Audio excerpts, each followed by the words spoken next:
Hello friends, कैसे हैं आप लोग। आई होप आप लोग अच्छे होंगे। फ्रेंड्स, आज हम बात करने जा रहे हैं answer writing, mains answer writing कब से और कैसे स्टार्ट करें। फ्रेंड्स, जैसे कि हम लोग 1-2 साल पहले से ही स्टार्ट करते हैं यूपीएससी की प्रिपरेशन, जिसमें हम आंसर राइटिंग, मेंस और हम प्री साथ में लेके चलते हैं। और सबसे पहले क्या मेंस पे हमें जोर देना होता है कि मेंस से फिर प्री की तरफ हम लोग चलते हैं। फ्रेंड्स, अब सवाल उठता है कि आंसर राइटिंग हम शुरू कब से करें। फ्रेंड्स, जब भी हमें हम लोग प्रिपरेशन स्टार्ट करते हैं, उसके बाद जब हमारा कोर्स कोई भी, जैसे हमारा सब्जेक्ट कंप्लीट हो गया है, जैसे ज्योग्राफी हमारा कंप्लीट हो गया है या कोई भी सब्जेक्ट कंप्लीट हो गया है, एक बार हम पढ़ चुके हैं उसे। फ्रेंड्स, अब हम स्टार्ट करेंगे आंसर राइटिंग। आंसर राइटिंग क्या होता है कि हमें शुरू से ही नहीं पता होता है कि कैसे करें। तो इसके लिए क्या करेंगे, हम प्रीवियस ईयर के जो मॉडल पेपर होते हैं, किसी भी वेबसाइट पे जाएंगे, आप दृष्टि के जाएंगे, किसी भी वेबसाइट पे जाएंगे, उसमें दिए होते हैं और फिर उसको पढ़ेंगे, उसी हिसाब से हम लोग लिखते हैं। फिर लिखेंगे और फिर धीरे धीरे क्या होती है, हमारी समझ डेवलप होने लगती है। फिर हम अपने आप कोशिश करेंगे। ज़रूरी नहीं कि हम बड़े 2-3 पेज के लिखें, हम छोटे छोटे आंसर लिखते हैं, जैसे हाई स्कूल इंटर में लिखते थे। छोटे छोटे आंसर से हम शुरुआत करेंगे और फिर धीरे धीरे उसी को हम बढ़ाते जाएंगे। तब क्या होता है, हमारी समझ अब तक और ज़्यादा डेवलप हो चुकी होती है, तो हमारा धीरे धीरे बढ़ता रहता है, एक्सपीरियंस बढ़ता रहता है। फ्रेंड्स, आंसर लिखने से पहले क्या करेंगे, हम उसके नोट्स अलग पॉइंट्स में बनाएंगे। कुछ पॉइंट्स में लिखने वाले होते हैं, कुछ पैराग्राफ में लिखने वाले होते हैं। हमेशा भूमिका क्या करते हैं, हम पैराग्राफ में ही लिखते हैं। बाकी बीच में जो बॉडी लिखते हैं वो पॉइंट्स में, जैसे पॉइंट्स में कुछ लिखने वाला होता है, हम पॉइंट्स में लिखते हैं। जैसे हमारा ऐसे हो गया तो उसको ज़्यादा करके क्या करते हैं हम लोग, पैराग्राफ में लिखते हैं। और बाकी है आपका ज्योग्राफी हो गया या कोई और सब्जेक्ट होते हैं, जैसे करंट में होते हैं कुछ, तो उनको क्या करते हैं, हम पॉइंट में लिखते हैं। पॉइंट में लिखने से हमें की पॉइंट याद रहते हैं, वही हम की पॉइंट उसमें डालते रहते हैं। और वो की पॉइंट क्या कर लेते हैं, पहले नोट कर लेते हैं।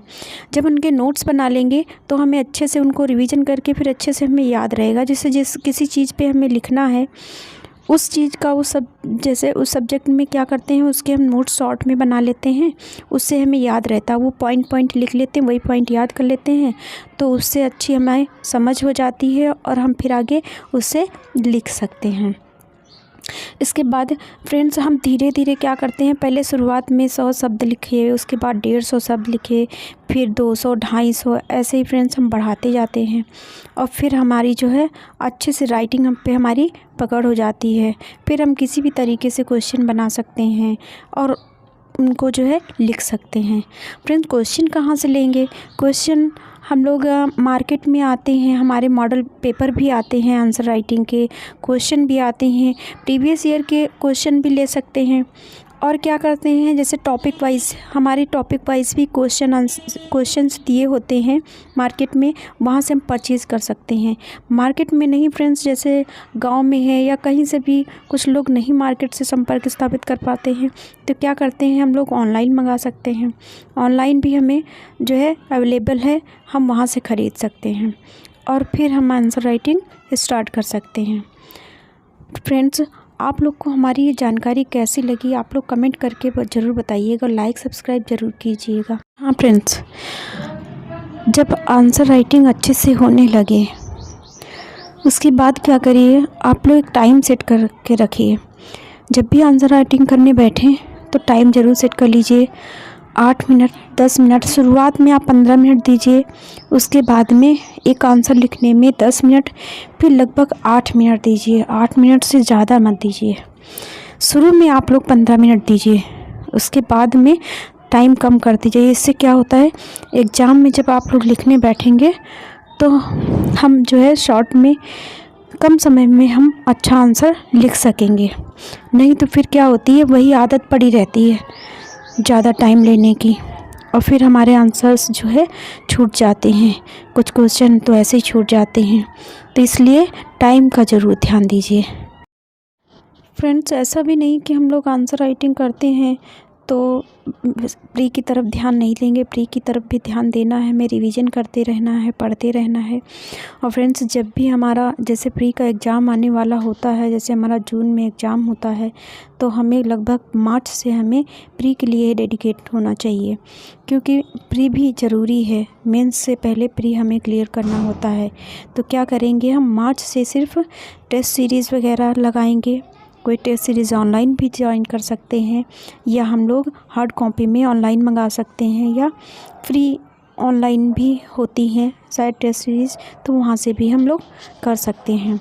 तो इसके लिए हम फिर जो है आंसर राइटिंग थोड़ी कम कर देंगे, और जब भी हमारा प्री नज़दीक, जितना प्री नज़दीक आता जाएगा उतना हम प्री पर ही फोकस करेंगे, ना कि आंसर राइटिंग पे। आंसर राइटिंग हमें पहले से स्टार्ट करनी चाहिए, जिससे कि हम तब तक जो है प्री के लिए भी ध्यान दे सकें। और 2-3 महीना पहले से हम प्री के लिए ही सिर्फ डेडिकेटेड रहेंगे, ना कि मेंस के लिए। इतना ज़रूर आप लोग ध्यान रखिए, नहीं तो क्या होता है, मेंस पे ही ध्यान देते देते हमारा प्री भी रुक जाता है। इसके लिए मेंस में जाने के लिए हमें प्री ज़रूर क्वालिफाई करना होता है, इसलिए प्री पे हमें ज़्यादा पहले ध्यान देना चाहिए, 1-2 महीना पहले। और फ्रेंड्स, प्री की जो हम टेस्ट सीरीज़ लगाते हैं, इतना नहीं होना चाहिए कि हम सिर्फ टेस्ट सीरीज़ लगाते ही रहें। वो टेस्ट सीरीज़ जो हम लगाते हैं उन्हें रिवीजन करना भी बहुत ज़रूरी है, जो कि हम बार बार रिवीजन करते रहें। टेस्ट सीरीज़ हम कम लगाएं पर उनको रिवीजन बहुत ज़्यादा करें, जिससे क्या होता है, हमारा प्री जो है क्लियर हो जाए। नहीं तो फिर क्या होता है, हम टेस्ट सीरीज़ लगाते ही रहेंगे, पीछे का रिवीजन नहीं करेंगे, तो हम वो भूलते जाते हैं, और फिर पूरा हमें लर्न भी नहीं हो पाता है और याद भी नहीं रहता। फिर एग्ज़ाम हॉल में हमें बिल्कुल जो है कुछ समझ नहीं आता है, हम क्या करें क्या ना करें।